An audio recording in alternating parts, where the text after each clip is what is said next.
Welcome and thanks for listening to another episode of CRO Cafe. In this episode, I talk with Luke Carthy and he will teach us how to use an SEO crawler to find on-site conversion bottlenecks, and you'll find out why tea and biscuits are a golden combination. My name is Guido Jansen and welcome to CRO Cafe, the podcast where I show you the behind the scenes of optimization teams and talk with their specialists about data and human-driven optimization and implementing a culture of experimentation and validation. In case you missed it, in the previous English episode I spoke with Morgan Legg, Director of Operations and Certified Partner Outreach at Convert.com. We spoke about the fascinating decentralized management model called Holacracy, and we ended our talk talking about how Holacracy also led to Convert applying something that's called conscious business by, for example, eliminating bias in hiring and becoming carbon positive. You can also listen to that episode, which is Season 2, Episode 22, on the CRO Cafe website or in the podcast app you are listening with right now. This episode of CRO Cafe is made possible by our partners Online Dialogue, SiteSpect, Online Influence Institute, Content Square, and Convert.com. Welcome to Season 2, Episode 25. So, Luke, thanks so much for joining us. Welcome to the show. And first question, of course, what makes those biscuits so special? I think the the easier question to ask is, what is it that doesn't make biscuits special? They're amazing, right? They're delicious. They're just, they go with tea. They're incredible. I'm obsessed with them. They're a bit of a problem. They help me put on weight, especially right now. I don't think I've ever spent as much money as I have during quarantine. On biscuits.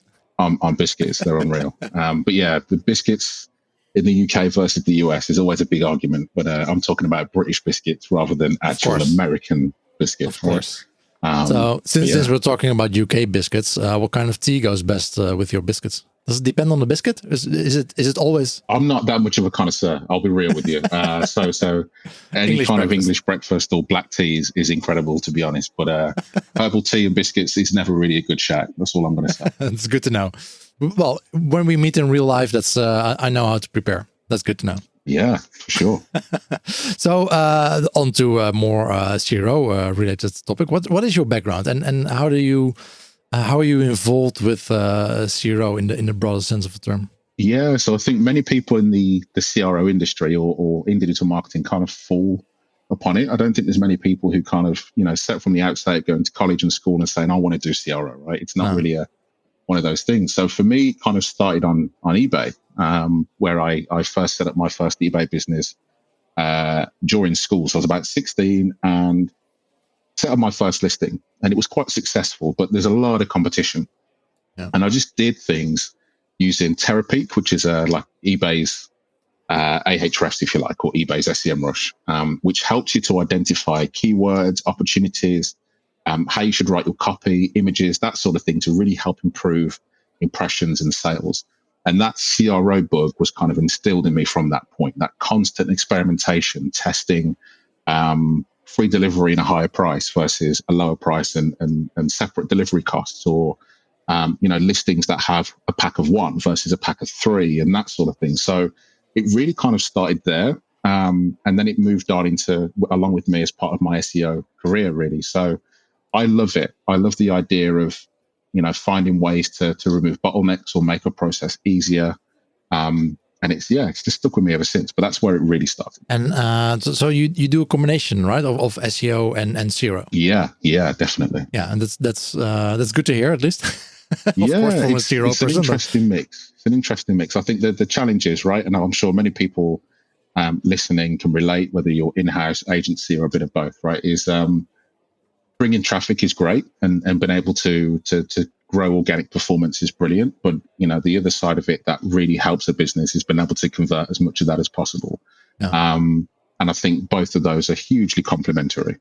To the point where normally when I onboard a new client or I'm working on a new project, it's normally CRO I start with before we look at growing traffic, because there's nothing worse than increasing traffic and then having a real big problem or inefficiency that's costing you sales. It's much better to have everything tidied up first. Yeah, it's a bit cliche, but they go hand in hand, right? You cannot do one without the other. I was working for a company 2-3 years ago, and they spent like 12 million in AdWords, but they had no idea, and it was mainly lead generation, the website, and they had no idea how much ROI revenue they got from that. It's mind blowing how some companies just fully focus on one half of the equation and then forget the other. Absolutely. And so what you specialized in specifically in e-commerce, right? So a transactional website. So what is it that make you tick on the e-commerce side? Yeah, I think it's a bit of a double-edged sword, because on one side there's nowhere to hide. E-commerce is fundamentally how many sales and average order value and products and everything else. But on the opposite side, it's very immediate, if you like, and instant to see where you're making a difference.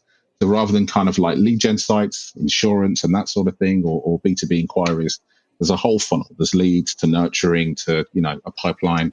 But with e-commerce, even in a B2B environment, people are placing orders and immediately exchanging money. So it's great to see that journey. And it doesn't matter how long I've been in e-commerce. The feeling never gets old of working on something and seeing your first sale, or working on something and seeing improved growth in sales or performance. So that is infectious. I love it, and I'm absolutely obsessed with it. Yeah. But yeah, it goes all the way back to eBay. It's where I started, and it's what I absolutely adore doing. Yeah, it makes it a bit more fun, right? If you can directly tie your actions to the results. I mean, if you work on a lead gen website, it's usually a couple of steps further where the real revenue sits. And it's more fun if you can directly look at the orders or. Exactly. So today what we're talking about is how to find CRO gold using a SEO crawler. And you did a session on that last week at the Digital Elite Live, right? Yeah, I did. It was a lot of fun. Although it was really weird because you don't actually see anybody partaking in your event, right? So you just have to hope people are enjoying what you're talking about. But the feedback after the event was great. There was a bunch of questions. But yeah, it was my first properly digital conference, I think, and it was interesting. So what is it about? How do we find CRO gold using an SEO crawler? Yeah, so I guess to give you the top level as to how this topic even came about, I think I wanted a topic that would make people think, what? Like, really? How? And kind of really instill that I need to find out what the answer to this is. And that apparently worked. It was the reason why I ended up getting through to MozCon. It was a brilliant idea. So the way how it works is, CRO is not all about A/B tests. It's not necessarily about variances and controls and all that sort of stuff. I mean, sometimes CRO is just things that needs to be done. You find a problem, you address it, you fix it. So to give you a perfect example, one of the things I talk about is crawling site search. So as we know, statistically, a really cool reference and post that CXL made is that a third of all e-commerce users on average will use site search. So it's a fundamental part of a user journey and conversion. So one thing I speak about is crawling your top 10%, whether that's 10,000 or 100 queries, or even all of them if you want to find out which particular search queries return no results or poor results. Mm-hmm. So a perfect example here, there's a retailer here in the UK called Holland & Barrett, and they're a healthcare brand. But if you go to their site, or at least you did when I updated this presentation, and you search for Holland & Barrett, search coronavirus on Holland & Barrett, there's no results found. Yeah. Which I find is massively ironic considering it's a healthcare provider, right? They sell hand sanitizer, they sell paracetamol and all that sort of stuff that helps with alleviate the symptoms or reduce the spreading of it. Yeah. And that's a perfect, poignant example of how important it is to make sure your site search is satisfying customer demands as well as possible. Another example there, I looked at Best Buy and identified that one of their top searches, according to Ahrefs, was online account. So people clearly couldn't find where to find an online account or how to log in, so they searched for that. But on doing that, there was poor results and no results found. So, clearly there's an experience opportunity there where someone searching for online account should maybe be redirected to a login page, or, maybe a message pops up to say, hey, are you looking to log in to find your orders, whatever that is. And it's just finding things like that, whether they're immediate commerce queries, immediate I want to buy queries, or just kind of informational search queries that you can use to help improve experience. And that's something that can be done fairly quickly at scale using an SEO crawler as one example. Marketing budgets have suffered, and the share for A/B testing has been impacted too. If you want to keep testing to enterprise standards, but save 80% on your annual contract, you can consider Convert.com. With their summer release, you can take advantage of full stack and hybrid features, strong privacy compliance, no blink, and enterprise-grade security. Feel good about your smart business decision.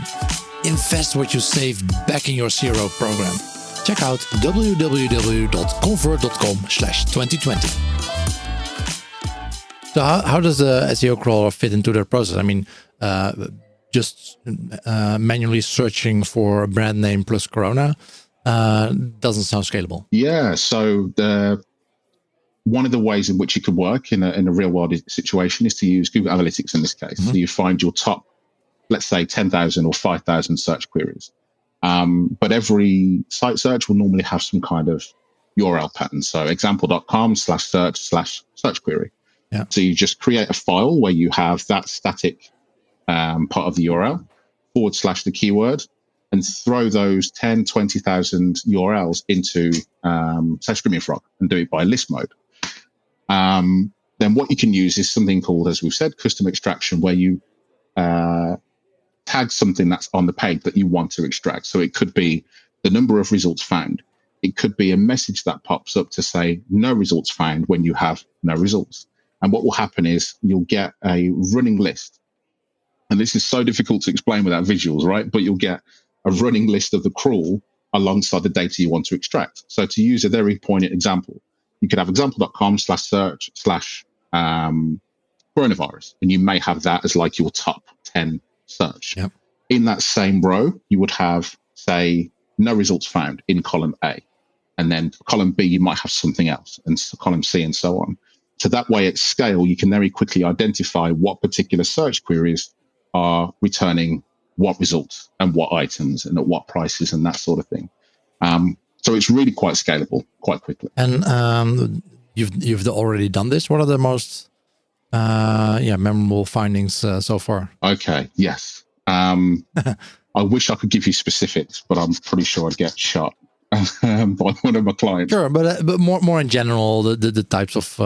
There is one absolute goldmine one which I was amazed that they couldn't find before I got involved in it. So there's a manufacturer, or there's a B2B e-commerce client that I have, and they sell one of their most popular brands is something they sell. Now, if you search for that most popular brand, you had really bad results, like really irrelevant results. And the problem was the name of the brand was quite a generic name.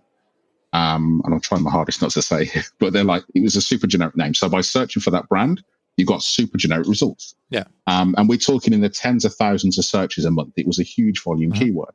So by identifying that this was a problem, we overnight fixed the relevance and the importance of that particular keyword to really improve the performance of that search results. And almost within sort of 72 hours, we saw an improvement in conversion. We saw a sale through of products that hadn't sold for years, that the business just assumed there wasn't demand for, but actually there was. It was just customers couldn't find them online. And then it kind of got buy-in, if you like, to go and invest and spend more money and resources on CRO and on that customer experience journey. But it was through finding that real quick, low-hanging fruit. And it took me maybe like an hour. Like, we're not talking a huge project here that took months. An hour of research that really helped to get buy-in and to fix one of their core search problems. Yeah. So what kind of issues do you usually encounter? Is it issues in the customer journey that like big differences between maybe the expectations that are created during the search phase and then totally not met on the websites? Or is it more like you just said, like more product-wise, the actual services or products that the company offers? Yeah, it could absolutely be both. It could absolutely be both, but I think more it's towards the latter. So to give you, I guess, another example. So a lot of companies will have conversations of why is this particular product or category, dropping in rankings, or inversely, why is this particular category or set of products now all of a sudden really popular? So what might do a custom extraction across every product on their site, if I can, depending on how big their site is. and extract things like price information, stock status, product description, product title, and then compare it to SEO metrics like average number of keywords it ranks for and how much organic traffic it's getting. And as a result of that, I can start to see if there's a pattern. So normally you can find that if things have dropped, it's because they've been out of stock, or if things have increased organically because they're in stock or the price has changed. So you can start to satisfy those questions, because a lot of people will assume, especially in my experience working in-house in the past before I went into consultancy, is, why are we getting less traffic here? Or why are we selling less of this online? Yeah. But no one ever seems to think and look at the core fundamentals first, which is actually we don't have that much stock, or we have no stock at all, or even the price has increased by 25%, while other people have it on promotion right now. And just the small mechanics of things like that, and the whole kind of, argument of incremental growth really comes into play here. And even though businesses have all the tools to go and find this information themselves, they know their product pricing, they know their descriptions, normally they're siloed into different teams. Mm-hmm. So be able to do custom extraction and bring that all together and bring the evidence can really help to merge and solidify those findings. And do you usually use the SEO crawler? Is that where you start and then figure out where the optimization lies? Or is it usually that maybe you see something weird in Google Analytics and then use your SEO crawler to more or less find the answers or potential answers for the weird things that you see elsewhere? Yeah, so it certainly normally starts in GA. That's normally kind of like a good starting point. But equally, sometimes, even if I don't find anything in GA that's particularly, cause for concern, or even a real good positive that I want to try and bottle up and echo elsewhere. Yeah. Sometimes it's really good to just run some custom extraction anyway to see if you can find any patterns. So one real world situation is there was a client of mine that wanted to invest in product descriptions, which comes up quite a lot in the world of e-commerce. Do we go away and spend money, time, resource on rewriting a bunch of product descriptions to see if we can improve sales? So what normally would happen is I'd go away and again crawl a whole category or a number of categories and extract their product descriptions to see if I can find a relationship between the length and quality of a product description versus sales performance. So we can try and get an idea whether it's actually going to be a worthwhile investment to spend time, money, and resource on rewriting product descriptions for 15,000 products or not. And normally the answer, horribly, is kind of it depends. Depends on what you sell. Depends on whether you sell manufactured products and from brands, or whether you're responsible for selling your own branded products, for example. But it certainly helps to either shape or bring a counter argument to a proposal that's been brought forward. Yeah, it feels to me like it's a similar way of working as I do personally with doing user research. You often see some weird things in Google Analytics, and then use user research to drill down on the issue and find out where the real problems with the users lies. Yeah. And sometimes also it goes the other way around, right? So you do a user study, and then you find out, hey, that's weird. let's look in Google Analytics if we can find some data there that also shows this weird behavior or might explain this weird behavior. Yeah. So it's a combination of tools usually that gets you closer to an answer. Yeah, absolutely. So what kind of tools do you use? I mean, we said SEO crawler. In general, are there any specific tools that you like to use here? Yeah, so Screaming Frog, I think I've mentioned a few times, is a really good go-to, and it's dirt cheap, like to use. But I'm also a big fan of Siteboard. I think it helps just to add some more context around the data. So Screaming Frog is great if you want to just drill into the specifics, the raw data, but sometimes it can help you out, especially if you're working towards a relatively tight schedule, or, people aren't asking for a full comprehensive audit. And it can help you just to find issues that Screaming Frog won't necessarily identify. But in the CRO space, then I think Hotjar and heat maps and any other kind of heat mapping tool is always a brilliant one. But heat maps, I feel, are only as good as the data that you can add to them. So maybe when heat maps first introduced in the early 2000s, right? Crazy Egg hit the scene and everyone was going absolutely insane for this sort of stuff. And it can help paint a picture to see, what things are clicked on. And, we know the story. Yeah. But where it really gets powerful is if you can leverage that with data in Google Analytics with things like custom dimensions. So I'll give you an example. Logged in versus logged out heat maps, and seeing if there's a different user journey that people would take on average, across the whole set of users between a logged in experience versus a logged out experience, or even like a new customer versus a repeat customer. Yeah. Or even been able to drill down to someone who has been lurking around for a good number of times but hasn't purchased versus someone who's constantly purchasing every time they come to your site, because you want to understand the challenges of people who don't buy separately to the challenges or the winning combinations of things that are happening on the site of customers that do buy. Just looking at heat maps collectively and saying we get 82% of clicks on this page here is not, not necessarily going to be helpful. So to segment and really chop down that heat map insight can be really quite powerful. Yeah. I think other tools, you mentioned user surveys, Google surveys for all its faults is a great thing to try and use. It's relatively low cost. There's been situations where I've worked in jobs before, tried to get, say, Hotjar in the budget, and the answer's just been no or not yet.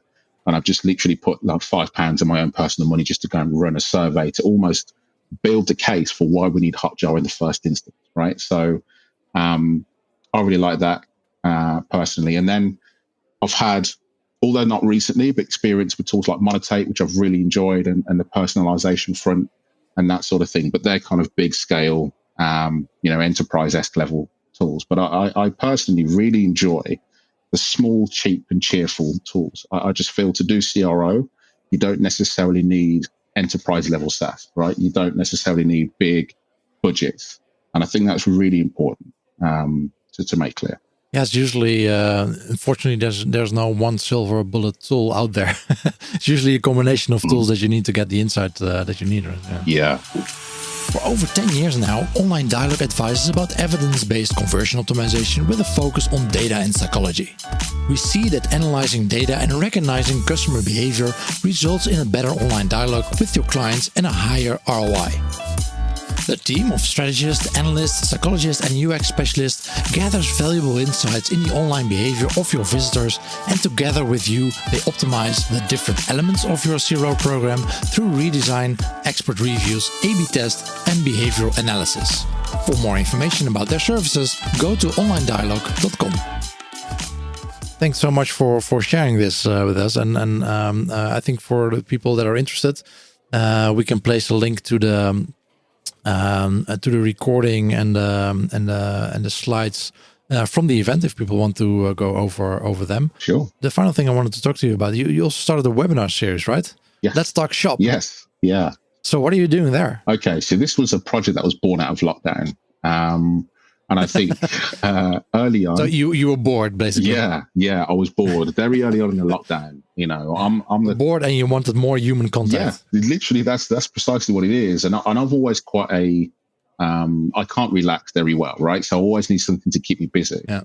And in the beginnings of the pandemic and lockdown, I found it really difficult to switch off and try and imagine that things are going to wind down a little bit. So I thought, right, new project.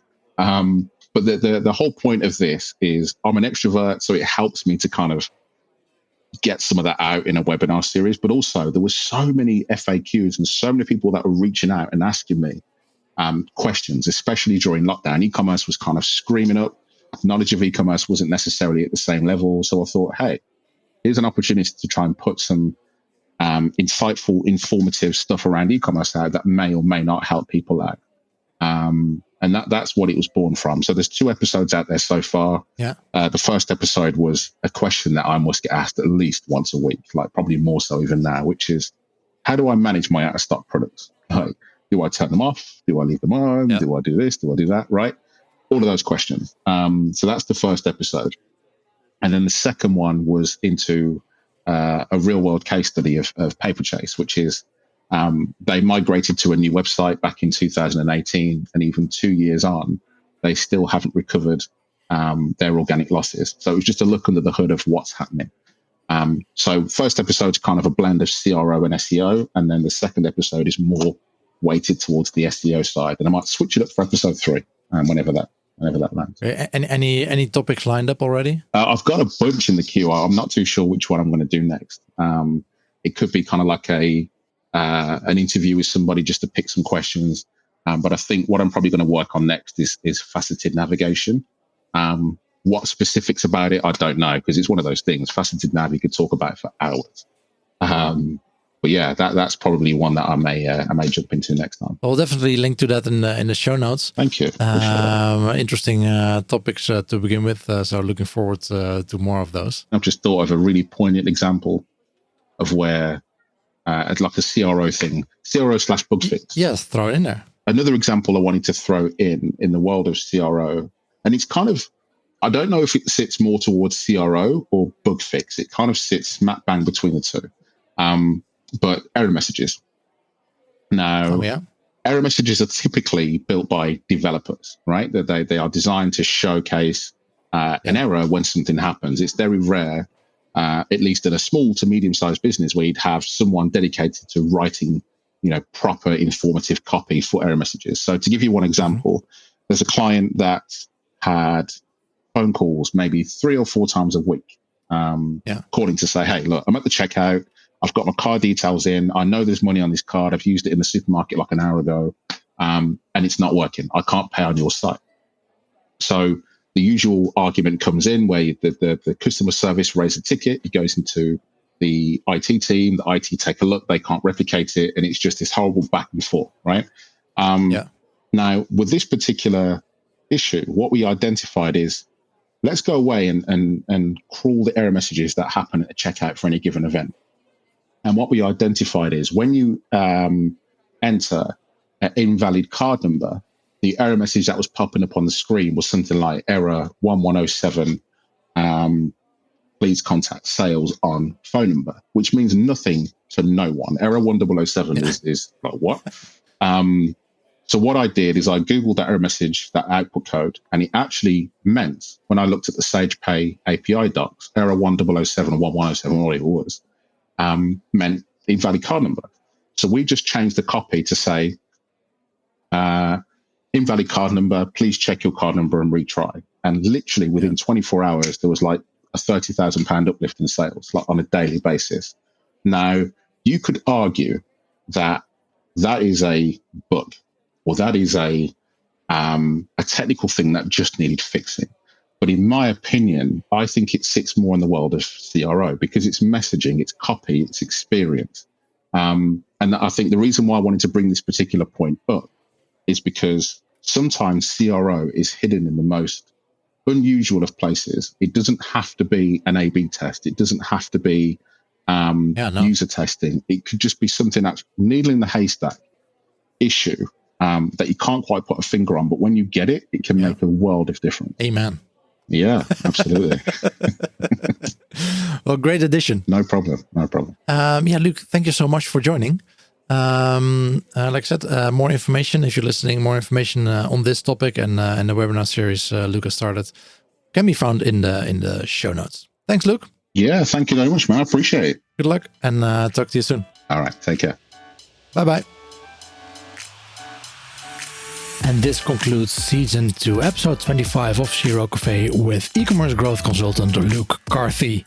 Although we started out as a Dutch podcast, we are putting out more and more English content. And if you want to skip all the Dutch gobbledygook, please go to cro.cafe/English to see an overview of our English episodes and to subscribe to get notified about new English episodes.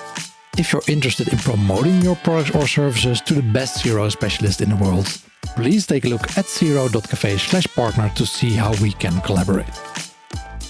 Next week we'll have another Dutch episode with Ronald Voren talking about the master data-driven business that he created at the Hogeschool Utrecht. And the week after that we'll switch back to English to talk about how you can find the broken areas or most broken areas of your website in my talk with Khalid Saleh, CEO of Invest. Talk to you next week and always be optimizing.